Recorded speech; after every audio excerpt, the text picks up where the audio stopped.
ഒരിക്കൽ ഒരാൾ ജോലി കഴിഞ്ഞ് ഒരു ഇടുങ്ങിയ വഴിയിലൂടെ വീട്ടിലേക്ക് മടങ്ങി പോവായിരുന്നു.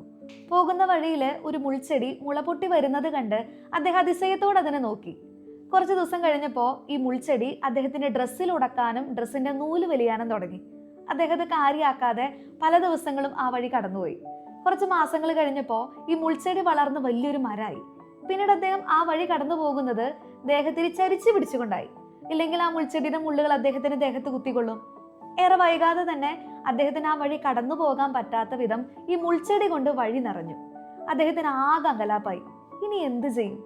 നോക്കിയപ്പോ മുൾച്ചെടിയുടെ വേരുകൾ മതിലിനിടയിലേക്ക് ആഴ്ന്നിറങ്ങിയിട്ടുണ്ട്. വേരുകൾ പൂർണ്ണമായും നശിപ്പിച്ചില്ലെങ്കിൽ ഈ മുൾച്ചെടി പിന്നെയും കിളിർക്കുമെന്ന് അദ്ദേഹത്തിന് മനസ്സിലായി. പൂർണ്ണമായും മുൾച്ചെടിയെ നശിപ്പിക്കാൻ ഒട്ടാവൂല. നശിപ്പിക്കാൻ നോക്കിയാൽ മതിലിനും കേട് സംഭവിക്കും.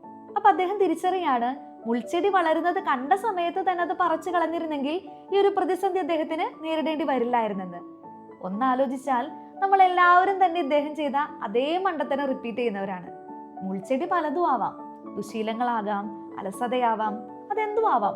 വളർത്താനും മുളയിലെ തന്നെ നുള്ളിക്കളയാനുള്ള സ്വാതന്ത്ര്യം നമുക്കുണ്ട്. തുടക്കത്തിൽ നുള്ളിക്കളയാൻ എളുപ്പമാണ്.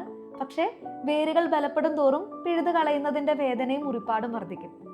നിങ്ങളുടെ യാത്ര തടസ്സപ്പെടുത്തുന്ന മുൾച്ചെടി ഏതാണെന്ന് കണ്ടെത്തി വളർത്തണോ വേണ്ടയോ എന്ന് നിങ്ങൾക്ക് തീരുമാനിക്കാം.